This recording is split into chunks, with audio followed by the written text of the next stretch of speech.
தமிழ்நாட்டில் உள்ள ஒவ்வொரு மாவட்டத்திலும் ஜவஹர் நவோதயா வித்யாலயா பள்ளியை நிறுவ வேண்டும் என தமிழ்நாடு அரசுக்கு உத்தரவிடக் கோரி குமரி மகாசபா என்ற அமைப்பு சென்னை உயர்நீதிமன்றத்தில் வழக்கு தொடர்ந்தது.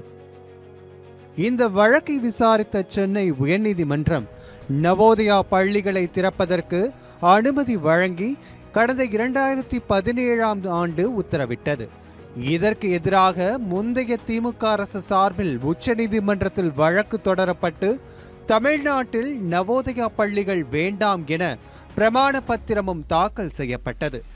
இந்த வழக்கு உச்சநீதிமன்ற நீதிபதிகள் நாகரத்னா மகாதேவன் அமர்வு முன்பு விசாரணைக்கு வந்தது.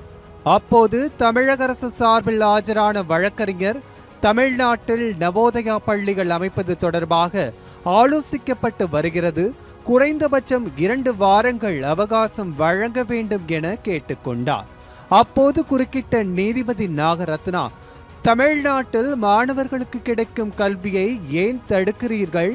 மத்திய அரசு கொண்டு வரும் பள்ளிகளை தடுப்பது ஏன்? புதிய அரசின் நிலைப்பாடு என அடுக்கடுக்கான கேள்விகளை எழுப்பினார். இதற்கிடையே மனுதாரர் தரப்பில் ஆஜரான வழக்கறிஞர் தமிழ்நாடு அரசு ஹிந்தி மொழியை காரணம் காட்டி நவோதயா பள்ளிகளை நிறுவ மறுக்கிறார்கள் என கூறினார். அப்போது இடையே குறுக்கிட்ட நீதிபதி மகாதேவன், தமிழ்நாட்டை பொறுத்த வரைக்கும் ஒரு விஷயத்தை நீங்கள் புரிந்து கொள்ள வேண்டும். அவர்கள் ஹிந்தி என்ற மொழியை எதிர்க்கவில்லை, ஹிந்தி திணிப்பை தான் எதிர்க்கிறார்கள் என்று விளக்கினார். தொடர்ந்து குறுக்கிட்டு பேசிய நீதிபதி நாகரத்னா, 3 மொழி கொள்கை என்பது ஹிந்தி மட்டும் கிடையாது, வேறு எந்த மொழியையும் கூட தேர்ந்தெடுத்து கற்றுக்கொள்ளலாமே என்று கேள்வி கிளப்பினார். மும்மொழி கொள்கை என்பது இருக்கலாம், அது 6ஆம் வகுப்பு முதலே தொடங்க வேண்டும்.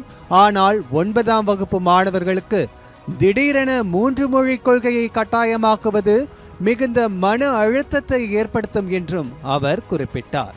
தொடர்ந்து பேசிய நீதிபதிகள், தமிழ்நாட்டில் நவோதயா பள்ளிகளை அமைப்பது, அதற்கான இடங்களை கண்டறிவது தொடர்பான நிலைப்பாட்டை புதிய அரசு தெரிவிக்க வேண்டும்.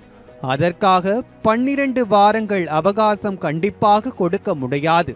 3 வாரத்திற்குள் அரசின் விளக்கத்தை நீதிமன்றத்தில் தெரிவிக்க வேண்டும் என உத்தரவிட்டு வழக்கை ஆகஸ்ட் 11ஆம் தேதிக்கு ஒத்திவைத்தனர்.